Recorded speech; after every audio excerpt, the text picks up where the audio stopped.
Bonjour, bonjour. Hervé Cyril Leçon, spécialiste en transformation de stress, praticien très PE. Là, je suis actuellement en train de me balader en forêt. Petit endroit sympa. Voilà. On est en plein hiver. Oh, il doit faire quoi, 7-8 degrés.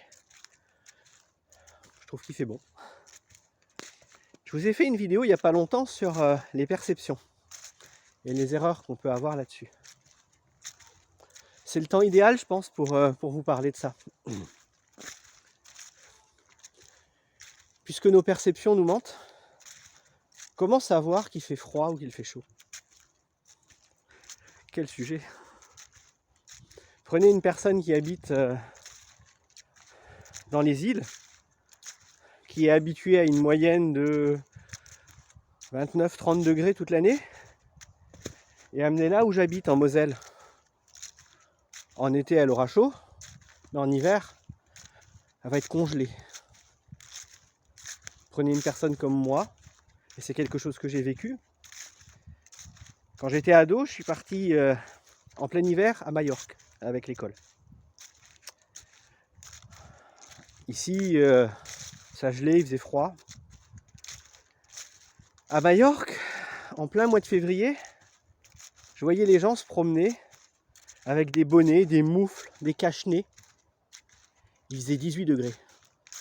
Moi, j'étais en short, en t-shirt, et j'allais me promener les pieds dans la mer.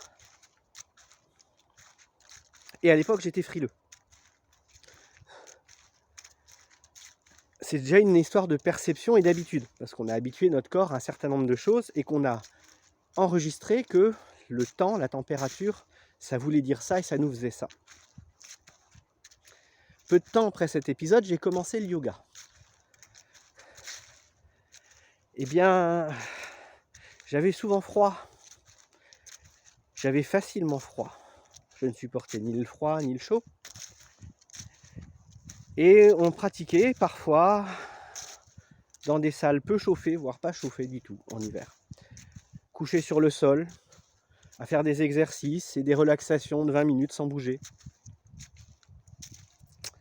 Et là, j'ai commencé à apprendre. À l'époque, je n'avais pas compris. Mais à apprendre que ce que je sentais, c'était pas que j'avais froid. Je sentais de la fraîcheur. Et cette fraîcheur, pour mon cerveau, c'était du froid. Et pourtant, j'avais vécu bien plus froid que ça. J'ai vécu des hivers où il gelait dans ma chambre. Et j'avais pas souvenir que c'était froid à ce point-là. Alors que quand je faisais du yoga, avec 15 degrés, j'avais froid. Non, j'avais frais. Et j'ai commencé à découvrir la différence, à percevoir les choses autrement, à voir et percevoir les choses différemment, à me rendre compte que finalement, j'avais pas froid, j'avais juste frais. Ça a fait ce que je suis maintenant, c'est-à-dire quelqu'un qui supporte relativement bien le froid, un petit peu moins les grosses chaleurs. Bien entendu, pas les grands froids gelés. Les températures de 7-8 degrés, purée, je suis bien. Surtout si c'est pas trop humide. Et bien sûr, comme tout le monde, si je suis pas malade. Il y a quelques années, malheureusement, j'ai pas retenu les références de où, quand et comment. Mais c'est une histoire qui m'a été enseignée par mon professeur, qui lui-même la tenait de son professeur, qui avait pu avoir les informations directement.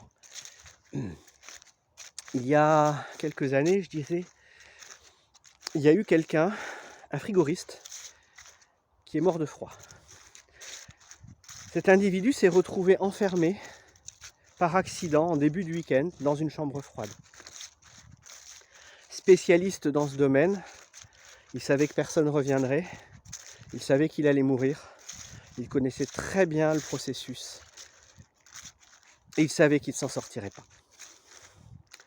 Et il a eu un éclair de génie peut-être, en tout cas quelque chose qui a fait, qui a amené beaucoup de changements dans la façon de comprendre le processus de mort par le froid. C'est-à-dire que cet individu a commencé à prendre des notes, minute par minute, de toutes les sensations qu'il avait, de tout ce qu'il vivait, de tout ce qu'il ressentait, Et quand il est décédé, il avait laissé un ouvrage compilant toutes ses sensations. Ça a été quelque chose de très utile pour les scientifiques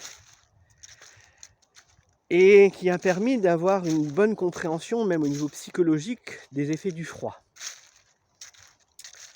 Le problème, parce qu'il y a un problème là-dedans, c'est qu'ils se sont rendus compte que la chambre froide ne fonctionnait pas. Il ne faisait pas froid. Et pourtant, cet individu est mort de froid.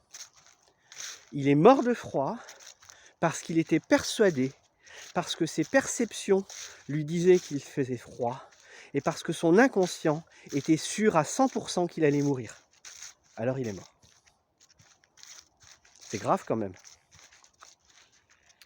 Ça renforce un peu cette histoire sur les perceptions, et surtout ça va vous permettre de comprendre que finalement, le chaud, le froid, c'est beaucoup une histoire de perception. Bien entendu, si vous restez sans bouger par moins 20 degrés, vous allez très rapidement y passer.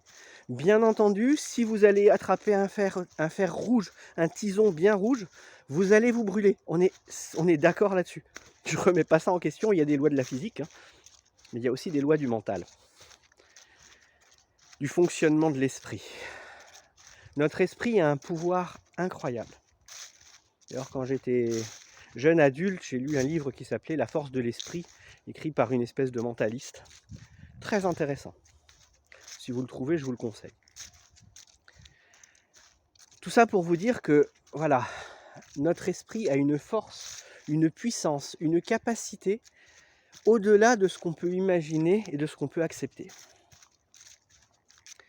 Et il y a plus d'un individu qui a subi des conditions extrêmes où toute la communauté scientifique affirmerait que de toute façon, cette personne aurait dû mourir. Elle ne pouvait pas survivre à ça, pas dans de telles conditions, et pourtant, cette personne est en vie, a quasiment aucune séquelle, et continue à vivre. Et si on pouvait nous-mêmes modifier nos perceptions? Eh bien on le peut. On le peut par la pratique sportive, physique, on le peut par la pratique psychique, émotionnelle. Et la TPE permet aussi de faire ça. Bien entendu, on n'est pas en train de faire des préparations à des choses extrêmes. Et considérez une chose. Et si vos souvenirs, vos traumas, étaient des perceptions extrêmes et exagérées de la réalité? Et si on pouvait simplement se libérer de ça aussi facilement qu'on s'y est retrouvé piégé? C'est la réflexion sur laquelle je vais vous laisser. Et comme d'habitude, je vais vous rappeler que si vous avez des questions, des suggestions, des commentaires, vous pouvez m'écrire sous la vidéo ou même directement en message privé. Pour ceux qui le veulent, même par courriel. Plus de risques avec les spams, mais n'hésitez pas. Écrivez-moi, posez-moi vos questions. Peut-être que je vous répondrai directement par écrit, peut-être que je ferai une autre vidéo parce que ce sujet est intéressant et qu'il mérite d'être partagé avec tout le monde sans rentrer dans les détails de ce que vous m'aurez confié, parce que tout ce que vous me dites, ça reste toujours entre nous. Voilà, j'espère que cette vidéo vous aura apporté quelques éclaircissements, vous aura peut-être déclenché quelques tilts, comme on dit. Et en attendant, à bientôt. Ciao, ciao!